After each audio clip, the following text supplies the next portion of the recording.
A paz abençoada e abençoada. Bom, estou passando aqui hoje para de- deixar mais uma mensagem para vocês aí. E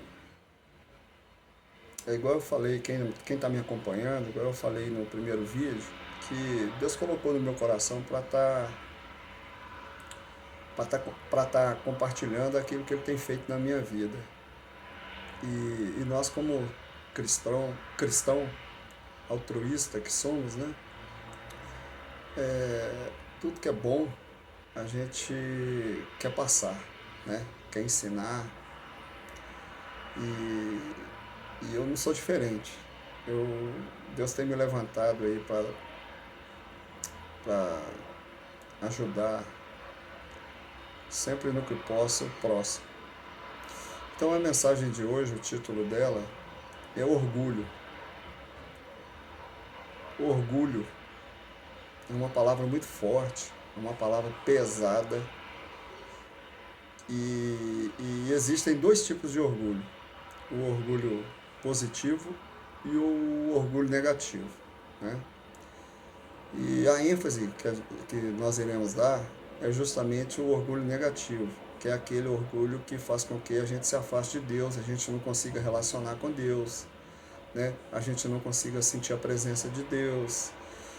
Então, o intuito é justamente fazer com que a gente volte a relacionar ou ter um bom relacionamento com Deus. Bom, então vamos entender o significado de orgulho. Orgulho é um sentimento de satisfação de alguém pela capacidade, realizações ou valor de si próprio ou de outros. Orgulho é um sentimento de satisfação de alguém pela capacidade, realizações ou valor de si próprio ou de outros. O orgulho pode ser visto tanto como uma atitude moralmente o quê? Positiva como negativa, é o que eu falei no iníciozinho. É um sentimento de prazer, né, de grande satisfação com o próprio valor, com a própria honra. Aquilo ou aquele de que ou quem se tem orgulho, né? Tem um versículo bíblico que fala assim, Provérbios 16:18. O orgulho vem antes da destruição, o espírito altivo antes da queda. Bom, vamos discernir isso aí, né? O que o salmista quis dizer com isso aí? O orgulho vem antes da destruição, o espírito altivo antes da queda. Bom, vamos entender isso aí. O que significa altivo, né? Para a gente poder estar desmembrando o que Deus tem para nós aqui o que Deus tem para nós nessa mensagem de hoje, né? Olhos altivos é uma expressão que significa altivez, né? Sendo a particularidade de uma pessoa arrogante. Então, espírito altivo é o espírito de uma pessoa arrogante. É sinônimo de olhos orgulhosos e é uma das 7 características de Deus que Deus abomina, de acordo com uma passagem bíblica. Então, olhando, dando ênfase ao orgulho negativo, né, Deus abomina esse orgulhoso, essa pessoa orgulhosa nesse sentido, né? Altivez é a característica de algo ou alguém que é altivo, ou seja, que tem amor próprio, considera-se superior, orgulhoso ou digno. Pode também estar relacionado com um comportamento que denota arrogância ou soberba. Então, assim, o arrogante ou soberbo é uma pessoa que Deus abomina, que Deus não agrada. Não agrada a Deus. E com isso você não vai conseguir relacionar com Ele, né? Deus é amor, né? Tem um outro provérbio que fala assim, 29:23, o orgulhoso acaba sendo humilhado, mas quem é humilde será respeitado ou exaltado, né? Aí, como a gente está dando ênfase para o orgulhoso negativo, aí você pode perguntar, então, estou pecando ao me orgulhar das minhas conquistas? Claro que não. Claro que não. Esse tipo de orgulho é positivo, é a satisfação ao esforço ou persistência que geraram frutos, né? Então esse orgulho é positivo, você batalhou, né, para ter uma conquista ou várias conquistas, né? Então esse orgulho alegra o coração de Deus, né? Que é a nossa satisfação do nosso esforço, né? Então esse orgulho aí, fique tranquilo, é positivo, faz com que você se relacione com Deus e que Deus se relacione com você, né? Agora, o orgulho perigoso é aquele que exalta o ego, nos tornando soberbos, prepotentes, altivos, arrogantes e nos afasta de quem? De Deus, né? Então é esse daí que nós vamos enfatizar nessa mensagem de hoje. Bom, como a gente aqui está lidando sempre com a palavra de Deus, com a Bíblia, eu vou trazer para vocês aqui alguns exemplos, né, de personagens bíblicos que pelo seu orgulho, né, arrogância,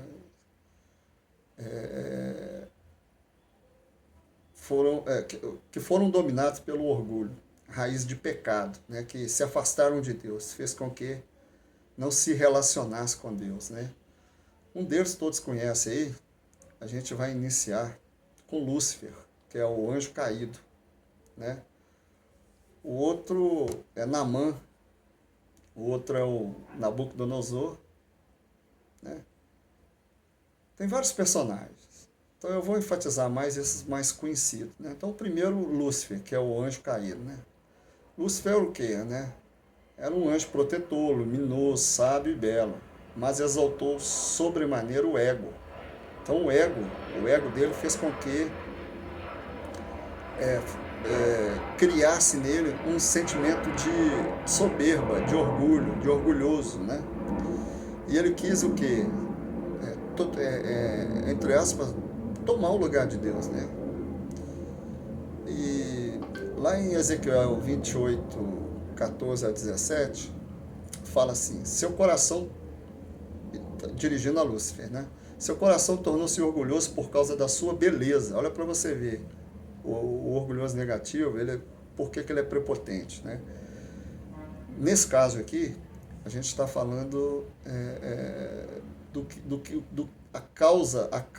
do que causou, né, esse orgulho e essa soberba nele. Ele tinha uma beleza, né, exuberante e corrompeu a sua sabedoria por causa do seu quê? Esplendor. Então o que aconteceu aí? Ele fomentou ser superior a Deus. Então, com isso tudo aí, com esses adjetivos aí, ele fomentou a ser superior a Deus. Aí lá em Isaías fala assim, subirei aos céus, erguerei o meu trono acima das estrelas de Deus. Olha para você ver a arrogância dele. Eu me assentarei no monte da Assembleia, no ponto mais elevado do Monte Santo, subirei acima das nuvens mais altas e serei como o Deus Altíssimo. Está em Isaías 14, 13, 14. E iludiu um terço dos anjos para o acompanharem em seu propósito. O orgulho de Lúcifer destruiu o quê? Seu esplendor. Lá em Provérbios 16, 18, fala assim, o orgulho vem antes da destruição, o espírito altivo antes da queda. É isso que nós estamos trabalhando. Não se esqueça que foi o primeiro provérbio que eu falei para dar ênfase ao orgulho, né? Bom, o segundo aqui, o personagem, é o Naamã, né? Que era o quê? Um comandante do exército do rei da Síria, um general, né? Ele contraiu lepra e era jactancioso. O que quer dizer isso aí? Arrogante, convencido, metido. Ele se gabava dos seus títulos, de suas capacidades como militar. Esperava que... Ele se gabava. Então, assim, ele é aquele cara que se considerava sempre no alto, né? E todos os outros, de menos o rei, eram abaixo dele, né? Então, como se diz, ele sentiu o cara daquela época, né? Era uma pessoa que se não abaixava para ninguém, a não ser o rei, lógico, né? Então, Naamã, ele a soberba e a arrogância dele era tão grande, porque a lepra, naquela época, né, gente, era uma doença contagiosa, né, e uma doença que fazia com que todos os leprosos vivessem separados da comunidade, né. Eram bastante humilhados, né, eles usavam sinos para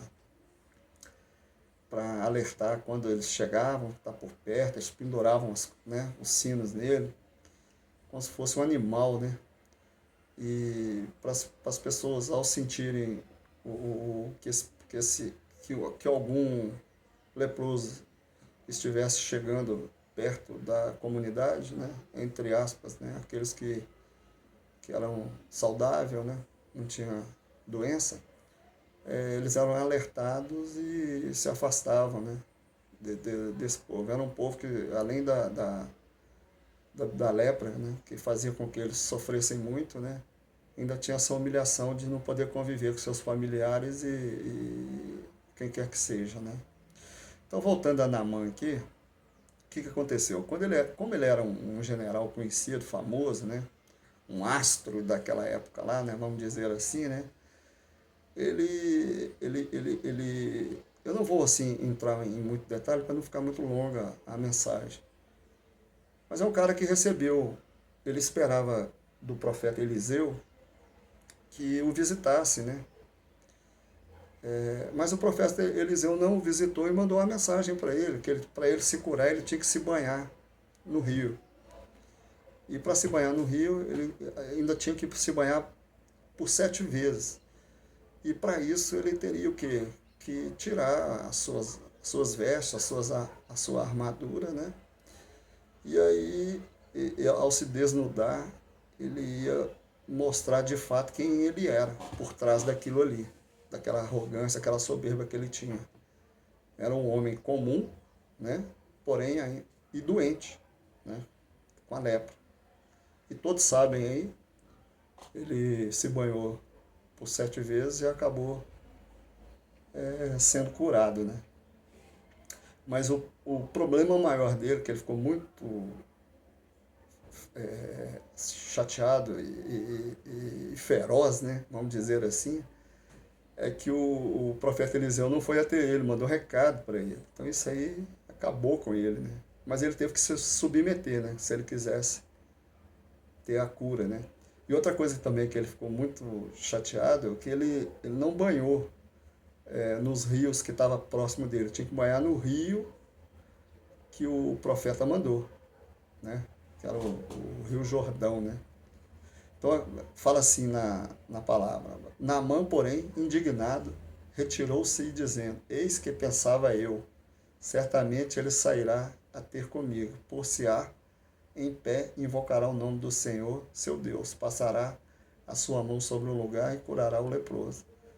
Não são, porventura, Abana e Farpa, aí é os 2 rios, né, rios de Damasco, melhores do que todas as águas de Israel? Não poderia eu lavar-me nelas e ficar purificado? Assim se voltou e se retirou com indignação. Está lá em 2 Reis 5, de 11 a 12. O orgulho de Naamã era pior que a lepra que dilacerava seu corpo, né? Então, assim, ele foi obrigado, né, a sair, a viajar, a ir até o Rio Jordão para poder se banhar, para ser curado, né? Então, com isso, o seu orgulho foi quebrado, né? A sua soberba foi quebrada, né? Bom, o terceiro personagem aqui que a gente vai trabalhar é o rei Nabucodonosor, né? Que era um rei o quê? Bastante arrogante também. O rei Nabucodonosor era um grande estrategista militar, responsável por construções como os Jardins Suspensos, né? Que todos devem conhecer, e por transformar a Babilônia em uma potente cidade. Mas a arrogância o contaminou e Nabucodonosor gloriou a si mesmo ao contemplar a cidade, dizendo, acaso não é esta a grande Babilônia que eu construí como capital do meu reino, com o meu enorme poder e para a glória da minha majestade? Bom, está lá em Deuteronômio 4:30. Não, Daniel 4:30. É, bom, a arrogância dele é tão grande que o arrogante negativo, vamos dar um exemplo aqui básico, né? Vamos supor que você tem uma equipe que trabalha com você. E você tem você tem um trabalho a entregar, né? Mas você precisa dessa equipe, dos colaboradores. Com a ajuda de toda a equipe, você conseguiu concretizar aquele trabalho. Mas na hora de receber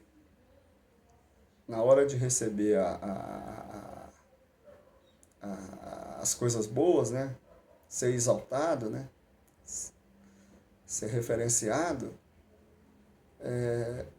você não destaca a sua equipe, você só destaca você mesmo. Então é mais ou menos por aí. Então, o rei Nabucodonosor, ele gloriou a si mesmo ao contemplar a cidade, dizendo: acaso não é essa grande Babilônia que eu construí? E todos sabem depois o que aconteceu com a Babilônia, né? E por causa do seu orgulho, Nabucodonosor o quê? Foi expulso do meio dos homens e passou a viver com animais selvagens, a comer capim como os bois. Aí ele teve um transtorno psiquiátrico chamado licantropia, porém aprendeu com seu erro, aprendeu-se e teve a oportunidade de se redimir e reconheceu a soberania de Deus. O orgulho de Nabucodonosor era maior que seu reino. Bom, ele acabou reconhecendo a soberania de Deus também, né? Lá em Jeremias 9, 23 e 24, fala assim: não se glorie o sábio em sua sabedoria, nem o forte em sua força, nem o rico em sua riqueza.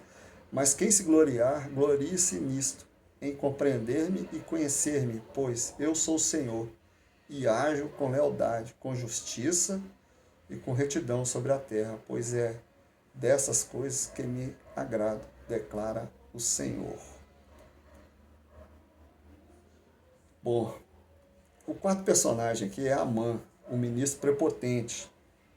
Amã foi nomeado para o cargo de ministro da Pérsia, que é outro cargo também que, abaixo do rei, ele é que mandava, né? Função abaixo do rei, apenas do rei Assuero. Então, assim, ele era... A única pessoa que ele submetia é só o rei, o resto todos submetiam a ele, né? Quem determinou também que todos deveriam se curvar perante Amã?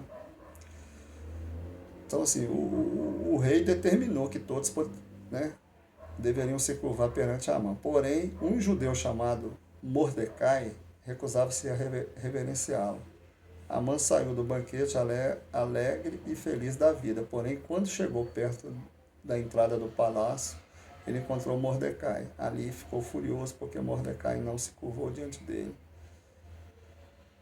Nem fez qualquer outro sinal de respeito. Dominado por sua prepotência, Amã planejou matar não apenas Mordecai, mas massacrar todos os judeus. Porém, seus planos foram frustrados e Amã foi morto na própria forca que construiu para Mordecai. O orgulho de Amã condenou à morte. Então, assim, mais um que pagou um preço muito grande pelo seu orgulho e pela sua soberba, né? E todos sabem que os judeus, eles não abaixam para ninguém, né? Eles têm uma afinidade muito grande com o Eterno, né? Com Adonai, né? É um povo de um só Deus, como nós, né? Amém. Então, assim, para finalizar essa mensagem de hoje, o orgulho afasta o homem de Deus, pois exalta a si mesmo e se autopromove demasiadamente, depositando sua confiança em sua própria sabedoria. Como vencer o orgulho? Reconhecendo essa falha em sua personalidade e identificando os efeitos em seus pensamentos, palavras e atos. Se redimir desse pecado que o Senhor detesta. Porém, essa é uma tarefa difícil de discernir e aceitar, pois o orgulhoso tem a tendência de não admitir que possui tal pecado, pois isso Jesus nos exorta a aprendermos com ele. Sejam meus seguidores e aprendam comigo, porque sou bondoso e tenho um coração humilde. e vocês encontrarão descanso. Está lá em Mateus 11, 29. A chave que destranca a porta do orgulho chama-se humildade. Quanto mais perto estiveres de Cristo, maior acesso terás a Ele. Então, simplificando, né, o orgulhoso negativo não agrada a Deus. E não agradando a Deus, não vai se relacionar com Deus, né? Bom, eu quero orar por mim e por vocês, né? Senhor, eu quero te render graças por essa mensagem de hoje, do orgulho. E eu quero mesmo entregar aqui a minha vida, a vida dos meus irmãos, das minhas irmãs, que estão assistindo esse vídeo, ouvindo. E eu quero mesmo, Pai, entregar esse orgulho negativo, Pai, que faz com que a gente afaste do Senhor, Pai. E colocar o Senhor no centro, Pai, da nossa vida, do nosso coração, da nossa mente, da nossa alma, Senhor. Senhor, tem misericórdia da gente, Senhor. Que esse orgulho negativo cai por terra agora, Pai. No Teu nome. Amém. Então, gente, você que assistiu esse vídeo aí, digita lá alguma coisa lá nos comentários para poder dialogar comigo aí. Se você gostou, dá um like aí pra gente, tá bom? Deus abençoe seu dia. Amém?